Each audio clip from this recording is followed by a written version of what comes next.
सोलापूर विजयपूर राष्ट्रीय महामार्गावर पाणीच पाणी झाल्याचं चित्र आहे। एका बाजूची वाहतूक पूर्णतः बंद आहे। विजयपूरहून सोलापूरच्या दिशेने जाणारा रोड एका बाजूने बंद करण्यात आलाय, दुसऱ्या बाजूची वाहतूक सुद्धा काही वेळात बंद होण्याची शक्यता आहे। सीना नदीला आलेल्या पुरामुळे दक्षिण सोलापूर तालुक्यातील हत्तूर गावाजवळील ओढा ओव्हरफ्लो झालाय आणि ओढा ओव्हरफ्लो तसंच सीना नदीचं पाणी पूर्णतः राष्ट्रीय महामार्गावर आल्यामुळे वाहतूक प्रभावित झाली आहे। सोलापूर विजयपूर राष्ट्रीय महामार्गावर पाणीच पाणी झालेलं आहे। एका बाजूची वाहतूक ही सध्या बंद करण्यात आलेली आहे, तर दुसऱ्या बाजूची वाहतूक सुद्धा काही वेळानं बंद होऊ शकते असा अंदाज आहे। सौरभ वाघमारे आपल्या सोबत आहेत, त्यांच्याकडून अपडेट जाणून घ्यात। सौरभ, वाहतुकीवर या पुराच्या पाण्याचा नेमका कसा परिणाम होतोय? ऋतुजा, या पुराच्या पाण्याचा जो फटका आहे ना, तो वाहतुकीवरती मागील काही दिवसापासून दिसून येतोय।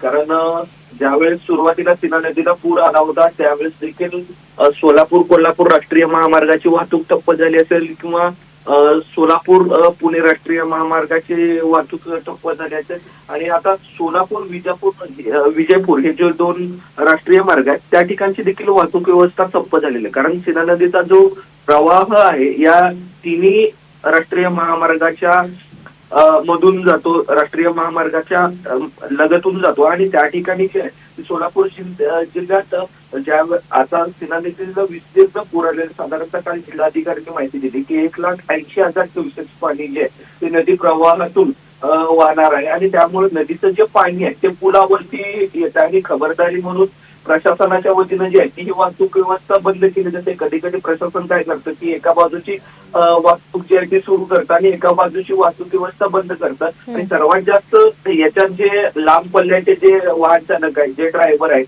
सोलापूर जिल्ह्याची भौगोलिक सीमा आहे की त्याच्या लगत कर्नाटक राज्य आहे, आंध्र प्रदेश आहे, त्यामुळं अनेक जे लांब पल्ल्याच्या ज्या गाड्या आहेत की ज्या कर्नाटकच्या दिशेने जातात, आंध्र प्रदेशच्या दिशेने जातात किंवा आंध्र प्रदेशहून महाराष्ट्रात येतात, कर्नाटकहून महाराष्ट्रात येतात, अशा जे ड्रायव्हर अशा ड्रायव्हरांची हाल जी आहे ती या पुराच्या पाण्यामुळे होताना दिसते।